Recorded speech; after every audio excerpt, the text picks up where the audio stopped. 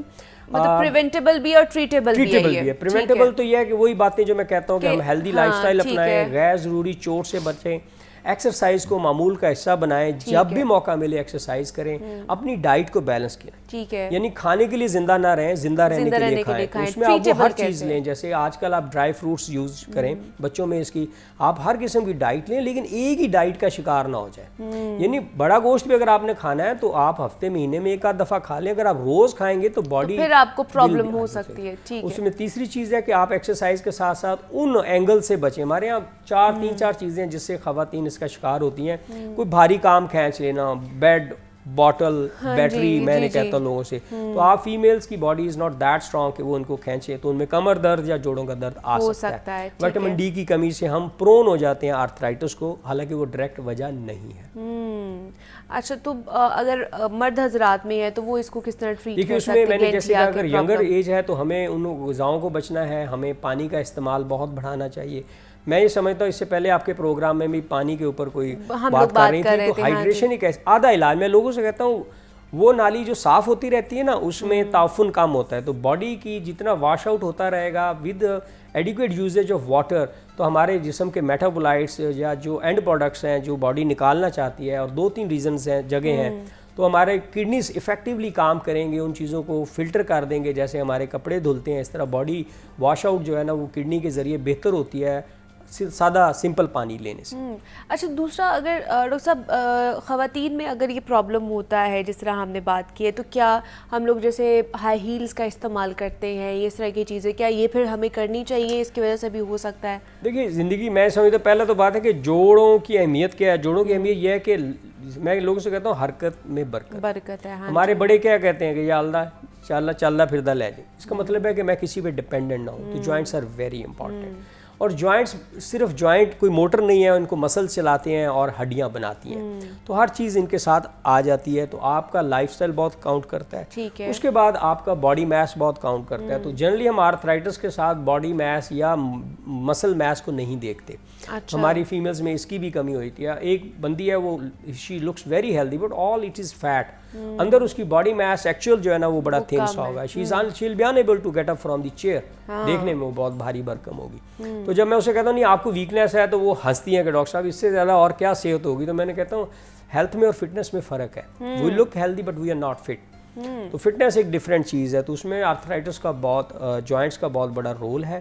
تو جوائنٹس کے لحاظ سے آگاہی یہ چاہیے کہ ہمیں آپ کو اس کی وجہ دیکھنی چاہیے، اور اوائڈیبل فیکٹرز کیا ہیں کہ ہمیں اپنی ہائیجین کو بہتر رکھنا چاہیے، پانی کے استعمال کو بڑھانا چاہیے، سلیپ کا بہت بڑا رول ہے. اچھا میں ایک ریسرچ ابھی پڑھ رہا تھا، اور چند بنیادی غذائیں اگر آپ لے آئیں جیسے ہمارا ان کا ذکر قرآن میں بھی آیا ہے، جیسے ان میں سے 2 چیزیں جو آرتھرائٹس میں بہت فائدہ مند ہیں. ایک ہے جی انجیر، اور ایک ہے زیتون.